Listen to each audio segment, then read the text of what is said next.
If you didn't watch the original Toonami run of Dragon Ball Z in the 90s, you don't know pain. If you didn't watch the arrival of Raditz all the way through to Goku versus Raccoon, only to come home from school the next day and have to watch the arrival of Raditz all over again because they restarted the show, you don't know pain. Now, with the benefit of hindsight and the internet, we now know why that is. You see, when Toonami first started running Dragon Ball Z, they were running the Ocean dub, which was the only dub they had at the time, and they only had about 53 episodes of 2 seasons worth of material. Nowadays, everyone is much more familiar with the Funimation crew that does the voice work for Dragon Ball Z on the anime and all the video games and all the other Dragon Ball related media. And those guys do amazing work, but it's something special to me about that Ocean dub still.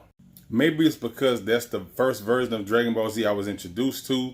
The guy who did Goku's voice, like he was the voice of Mega Man, and like they had these really distinct voices that the Funimation crew would kind of try to emulate when they first got the jobs, but eventually everybody came into their own and they kind of made each character their own, and that was kind of cool. And that's why for me, the best way to consume Dragon Ball Z in particular is to start with the first 2 seasons in Ocean dub and then move on to the Funimation dub. And I know that probably sounds weird because it's like, well, wouldn't it be awkward or off-putting to hear these people's voices change throughout the series? And honestly, for me, no. If anything, it enhances the experience for me. You see, we all know Dragon Ball Z's art style evolved and changed a lot over the course of the series.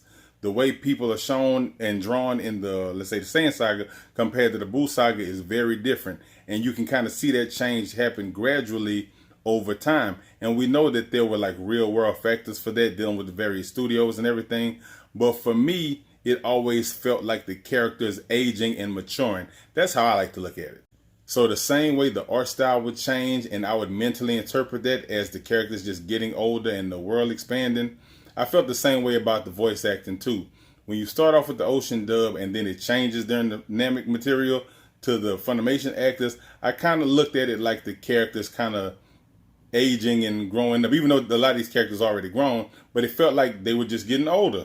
I think Vegeta's voice is the most noticeable change between actors from the Ocean dub to the Funimation dub, and I can definitely get on board with some people feeling like it's kind of jarring because it's so sudden, and Vegeta's definitely too grown in his life at that point to be undergoing something like puberty, but it just made sense to me. Like, it really made sense to have them kind of grow and change, and the voices change along with the animation, and it kind of just felt like everybody, including the audience, was just getting older together. And that's why I still like the Ocean dub, and that's why I feel like the best way to consume Dragon Ball Z is to start with the Ocean dub and then move on to Funimation.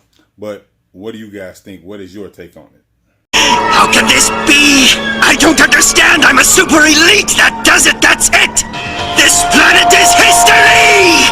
A fight with Kakarot. Perfect. Just the opportunity I've been waiting for to prove my true Saiyan abilities. Uh-oh. This isn't good. I still haven't recovered from the last attack. All right, here we go, Goku.